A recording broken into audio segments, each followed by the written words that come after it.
بتدریج اضافہ ہوتا جا رہا تھا۔ وہ اداس رہنے لگے تھے۔ میں نے ایک دن امی سے ان کی پریشانی کے بارے میں پوچھا تو کہنے لگی کہ کوئی ہم سے بچھڑنے والا ہے۔ اب یہ بات کوئی عام سی بات نہیں تھی جسے امی اتنے عام سے انداز میں بتا رہی تھی۔ امی، آپ کیا کہہ رہی ہیں؟ ہم میں سے کس نے بچھڑ جانا ہے؟ بس وقت کچھ ہی باقی ہے، پھر وہ ہم سے دور۔ امی اپنا جملہ مکمل ہی نہیں کر پائی تھی۔ میں امی کے چہرے کی طرف دیکھ رہی تھی لیکن وہ کہیں اور ہی کھوئی ہوئی تھی، لیکن وہ کچھ بول ہی نہیں رہی تھی۔ شمائلہ، اب تم 19 سال کی ہونا؟ امی نے مجھ سے ایسے پوچھا جیسے انہیں میرے 19 سالہ ہونے پر شدید دکھ ہو رہا ہو۔ تمہاری یہ سالگرہ ہم بہت ہی دھوم دھام سے منائیں گے، پھر نہ جانے کبھی زندگی موقع دے یا نہ دے۔ امی، آپ اتنی مایوسی کی باتیں کیوں کرتی ہیں؟ اللہ پاک ہم سب کے لیے آسانیاں پیدا فرمائیں گے۔ میں نے یہ کہہ کر ان کو گلے لگا لیا۔ امی ابو کے دن بدن بڑھتی ہوئی اداسی کو دیکھتے ہوئے مجھے ایسے معلوم ہوتا تھا جیسے مجھے کوئی بہت ہی خطرناک بیماری لگ گئی ہے۔ اس بات کو ذہن میں رکھتے ہوئے میں نے اپنی سہیلی کی مدد سے اپنے ٹیسٹ بھی کروائے، لیکن میں تو بالکل ٹھیک تھی۔ جب سب کچھ ٹھیک ہے تو پھر یہ کیا بات ہوئی کہ میرے والدین کو پریشان ہونے کے علاوہ اور کوئی کام ہی نہیں ہے؟ جس دن میں 20ویں سال میں لگ گئی، اس دن سے لے کر اس کے بعد تک مجھے ایک عجیب سا احساس ہوتا رہتا جیسے میرے ساتھ ہر پل کوئی رہنے لگا ہو، جیسے میری آواز کے ساتھ کوئی اپنی آواز ملا کر بولتا ہو۔ ایک دن میں کالج کا کام کر رہی تھی کہ میرا قلم کی نب ٹوٹ گئی۔ میں قلم لے کر دوسرے کمرے میں گئی کہ اس کی نب درست کر سکوں، لیکن جیسے ہی میں نے اس کی نب کو باہر نکالا تو بھائی نے مجھے بلا لیا۔ میں جلدی سے ان کی بات سننے کے لیے باہر نکل گئی۔ جیسے ہی میں باہر نکلی تو اس کمرے میں سے ہلکی سی کسی چیز کے گرنے کی آواز آئی۔ میں نے پیچھے مڑ کر دیکھا لیکن مجھے بھائی کی ایک اور آواز نے چونکا دیا اور میں تیزی سے اس کی بات سننے کے لیے بھاگی۔ پیچھے کیا ہوا کیا نہیں کچھ سمجھ نہیں آیا۔ بھائی مٹھائی کا ڈبہ لیے کھڑے تھے۔ مجھے دیکھتے ہی میرے منہ میں زبردستی گلاب جامن ڈال دیا۔ میں کچھ سمجھ ہی نہیں پا رہی تھی۔ بھائی نے بہت خوشی سے بتایا کہ ان کو جاب مل گئی ہے۔ امی کی خوشی تو دیدنی تھی، وہ خوشی سے پھولے نہیں سما رہی تھی۔ گھر بھر میں خوشی کی لہر دوڑ گئی کہ اچانک ہی میری بڑی بہن اپنے شوہر اور بچوں کے ساتھ بھائی کی خوشی میں شامل ہونے کے لیے آ گئے۔ بہن نے سب سے ملتے ہی کہا، ارے اس سال تو شروع میں ہی 2 خوشیاں مل رہی ہیں، ایک تو بھائی کی ملازمت اور دوسرا شمائلہ اس سال کے اختتام پر 20 کی ہو جائے گی۔ یہ بات سنتے ہی دروازے سے داخل ہوتے ابو کے ہاتھ سے فائلیں نیچے گر پڑی۔ بھائی تیزی سے گئے تاکہ ابو کی مدد کر سکیں، لیکن ابو اتنی دیر تک فائلیں اٹھا چکے تھے۔ بھائی نے انہیں بھی مٹھائی کھلائی، لیکن شاید کوئی اور محسوس کر رہا تھا یہ نہیں، لیکن میں بالکل واضح انداز میں محسوس کر رہی تھی کہ امی ابو دونوں ہی بہت پریشان ہو چکے ہیں۔ خیر، آپ ہی نے یہاں ہمارے گھر میں رات رہنی تھی، اسی لیے بھائی ان کو چھوڑ کر واپس چلے گئے تھے۔ مجھے رات تک اپنی پڑھائی کی فرصت ہی نہ ملی۔ میں رات کو دیر سے کمرے میں گئی اور مجھے قلم کا خیال آیا تو میں بھاگتی ہوئی اس کمرے میں گئی۔ یہ دیکھتے ہی میں پریشان اور حیران ہو گئی کہ قلم کی نب پہلے کی طرح بالکل ٹھیک طریقے سے جڑی ہوئی تھی، لیکن کیسے؟ کبھی کبھی آم کھا کر پیڑ نہ گنے جائیں تو کوئی مسئلہ تو نہیں ہوتا نا، ایک اندر کی آواز نے مجھ سے کہا۔ میں مطمئن ہو کر اپنا کام کرنے لگی۔ بہت ہی بری طرح سے تھک چکی تھی، اسی لیے تھوڑا سا پڑھ کر سو گئی۔ اب رات کو دیر سے سوئی تو صبح بھی آنکھ جلدی نہ کھلی۔ امی آوازیں دیتی رہ گئیں لیکن میں ٹس سے مس نہ ہوئی۔ دوپہر تک سوتی رہی۔ امی ابو پھر سے پریشان ہو گئے اور میں جب سو کر اٹھی تو وہ میرے پاس ہی کھڑے تھے۔ میں نے ہلکی سی آواز سنی۔ امی ابو سے کہہ رہے تھے کہ مجھے لگتا ہے کہ علامات ظاہر ہونا شروع ہو گئی ہیں، وقت بہت کم رہ گیا ہے۔ امی نے منہ پر ہاتھ رکھ لیا کہ کہیں ان کی چیخیں ہی نہ نکل جائیں۔ وہ خاموش آنسوؤں سے روئی جا رہی تھی۔ میں نے کھڑکی سے آتے ہوئے سورج کی تیز روشنی اور شعاع کو دیکھا تو پریشان ہو کر ایک دم ہڑبڑا کر اٹھ بیٹھی۔ کیا آج اتنی دیر کیسے سوتی رہ گئی؟ کیا آج اتوار ہے؟ میں یہی سوچتی رہ گئی۔ جب امی نے مجھے اٹھتے ہوئے دیکھا تو جلدی سے باہر نکل گئیں کہ کہیں میں ان کے آنسو نہ دیکھ لوں۔ وہ باہر نکل گئیں۔ ابو میرے پاس ہی تھے اور کہہ رہے تھے کہ شمائلہ آج اتنا کیوں سوئی ہو؟ پتہ نہیں ابو جی، مجھے خود ہی اندازہ نہیں ہوا میں اتنی دیر تک کیسے سوتی رہی ہوں۔ اچھا چلو اب اٹھو اور کچھ کھا پی لو۔ وہ یہ کہہ کر باہر نکل گئے۔ میں باہر نکل گئی اور دیکھا تو امی باورچی خانے میں میرے لیے ناشتہ بنانے میں مصروف تھیں۔ میں ان کے پاس ہی چلی گئی۔ مجھے ایسے لگ رہا تھا جیسے وہ کافی دیر تک روتی رہی ہیں۔ امی، کیا ہوا ہے؟ آپ اتنی پریشان کیوں لگ رہے ہیں؟ کچھ نہیں ہوا بچے، تم پریشان نہ ہوا کرو، اور ہاں، تم زیادہ دیر تک گھر سے بھی باہر نہ رہا کرو، حالات کچھ زیادہ ٹھیک نہیں ہیں۔ امی میں کالج نہ جایا کروں؟ امی میری طرف دیکھ کر ٹھٹک سی گئیں کہ کہیں مجھے کسی بات کا پتہ تو نہیں چل گیا۔ میں نے امی سے دوبارہ پوچھا، امی ایسا کیا ہے کہ آپ دونوں اس قدر پریشان ہو جاتے ہیں؟ جیسے جیسے میری سالگرہ کے دن قریب آ رہے ہیں مجھے ایسا لگ رہا ہے جیسے آپ لوگ میری سالگرہ کو منانا ہی نہیں چاہتے۔ ایسا کچھ ہے؟ ارے ایسے کیسے تم سوچ لیتی ہو؟ بھلا ہم کیوں نہیں منائیں گے؟ دراصل تمہارے ابو اس بات پر پریشان ہو جاتے ہیں کہ تم 20ویں سال میں لگ گئی ہو تو اب تمہاری شادی بھی کرنی پڑے گی، اور تم تو جانتی ہو نا کہ تمہارے ابو تمہاری جدائی ایک لمحے کے لیے بھی برداشت نہیں کر سکتے۔ بس یہی وجہ ہے ہمارے پریشان ہونے کی۔ امی یہ سب کچھ مجھے بڑے ہی مصروف سے انداز میں بتا رہی تھی۔ میں بھی بے فکر سی ہو کر ان کی بات پر مطمئن ہو گئی کہ یہی بات ہوگی۔ میں نے اچھے سے ناشتہ کیا اور اسٹور روم میں چلی گئی جہاں کچھ پرانی کتابیں پڑھی ہوئی تھیں۔ سوچا یہی تھا کہ جیسے ہی پڑھائی سے فارغ ہوں گی تو یہ کتابیں لازمی پڑھوں گی۔ آج گھر تھی تو یہی خیال آیا کہ یہی کام کر لیتی ہوں۔ اسٹور روم میں بہت ہی کم جاتی تھی میں، لیکن میں آج جیسے ہی وہاں گئی تو ایک عجیب سی خوشبو نے میرے اپنے سحر میں جکڑ لیا۔ اس خوشبو کا اتنا شدید اثر تھا کہ میں وہاں جا کر یہ بھول ہی گئی کہ میں یہ کیا کرنے آئی ہوں یہاں۔ ہمارے اسٹور روم میں کوئی کھڑکی نہیں تھی، لیکن ٹھنڈی ہوا کے جھونکے مجھے اپنی لپیٹ میں لے رہے تھے۔ میں حیران سی ہو کر ادھر ادھر دیکھنے لگی کہ یہ سب کیا ہے۔ خیر میں نے سر جھٹک کر اپنی کتابوں والی الماری کو دیکھا اور اس میں بنے ریکس میں سے کتابیں ڈھونڈنے لگی۔ میری کتابیں ہمیشہ سے ہی مجھے بہت عزیز ہوتی تھی، لیکن یہ عجیب سی بات تھی کہ میں نے ان کتابوں کو ایسے کیسے ردی میں پھینک رکھا تھا۔ میں آگے بڑھی، الماری میں سے ایک کتاب نکالی اور پھر اس کے صفحات کو الٹ پلٹ کر دیکھنے لگی۔ صفحات آگے پیچھے کرتی جا رہی تھی اور جیسے میرے دماغ کی سوئی ہوئی سوئیاں اچانک سے جاگتی جا رہی تھی۔ یہ کیا؟ اس کتاب میں تو لکھا ہے کہ جب انسان 20 سال کی عمر سے آگے بڑھتا ہے تو اس کو کسی اور دنیا میں جانا پڑتا ہے، اور وہ دنیا اس کے لیے مکمل طور پر الگ ہی ہوگی جس میں ایک نئے سرے سے زندگی گزارنا ہوگی۔ اگر اس زندگی میں کچھ اپنی مرضی سے کرنے کی کوشش کی تو شدید نقصان اٹھانا پڑے گا۔ میں جیسے جیسے ایسے الفاظ پڑھتی جا رہی تھی میرا دماغ یہ سوچنے پر مجبور ہو گیا کہ کیا واقعی ایسا ہوتا ہے؟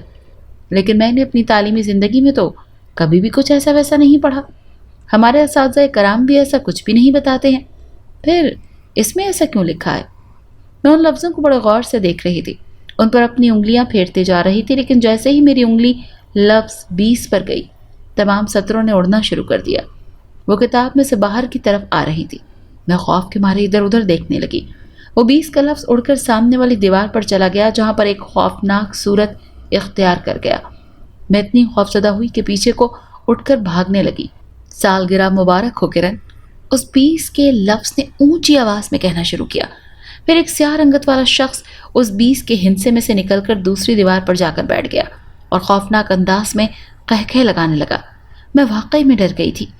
اس ڈر کی وجہ سے میں الٹے پاؤں پیچھے کو بھاگنے لگی، لیکن امی کے رکھے سامان میں سے ایک صندوق خود ہی کھل گیا اور اس میں سے ایک کپڑا نکلا اور ایک رسی کی صورت میں چلتا ہوا میرے پاؤں میں بل کھانے لگا، جیسے سانپ بل کھاتے ہیں، بالکل اسی طرح۔ میں بے تحاشا چیخی، لیکن وہ چیخیں میری کسی نے بھی نہ سنی کیونکہ میری آواز مجھے خود نہیں سن رہی تھی، لیکن کوئی دوسرا میری وہ آواز بالکل بھی نہیں سن پا رہا تھا۔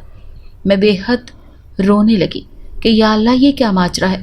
میں امی کو پکار رہی تھی لیکن میری آواز نکلتی تو وہ کچھ سنتی نہ جانے کتنا ہی وقت نکل گیا جب میں وہیں کہیں پڑی رہی اور شدت غم اور خوف کی وجہ سے میں تقریباً بے ہوش ہو چکی تھی۔ پھر ایک دم سے سب کچھ ٹھیک ہو گیا اور سارا کمرہ پہلے جیسا ہو گیا اور وہ کتاب واپس الماری میں جا چکی تھی۔ دیوار پر بننے والا وہ عکس بھی کہیں دھندلا ہو چکا تھا اور پھر کچھ دیر کے بعد خود بخود ہی سب غائب ہو چکا تھا۔ میں نے اپنے پاؤں ہلا کر دیکھے تو وہاں پر بھی کچھ نہیں تھا۔ میں بھاگتے ہوئے باہر آنے لگی تو ایک دفعہ پھر سے پورا کمرہ سالگرہ مبارک، 20ویں سالگرہ مبارک کے کہکہوں سے گونج اٹھا۔ میں تیزی سے باہر نکل آئی اور آ کر اپنے کمرے میں ہی سانس لیا۔ امی مجھے یوں گھبرایا ہوا دیکھ کر شدید پریشان ہو گئی اور کہنے لگیں کہ کیا ہوا؟ امی وہ وہاں پر، میں صرف انگلی سے اشارہ ہی کر سکی، وہ وہاں پر۔ کیا ہے وہاں پر شمائلہ؟ اچھا چلو یہ پانی پیو پھر دیکھتے ہیں۔ میں نے ایک ہی سانس میں سارا پانی ختم کر دیا۔ پھر امی میری انگلی پکڑ کر مجھے اس طرف لے گئیں جہاں میں اشارے کر رہی تھی۔ جب ہم لوگ اسٹور روم میں پہنچے تو وہاں پر سب کچھ بے حد نارمل تھا، بلکہ جس انداز میں کمرے کو ترتیب دی ہوئی تھی وہ بھی قابل تعریف تھا۔ ہاں کیا ہے یہاں؟ بتاؤ مجھے۔ امی وہ یہاں پر، یہیں پر وہ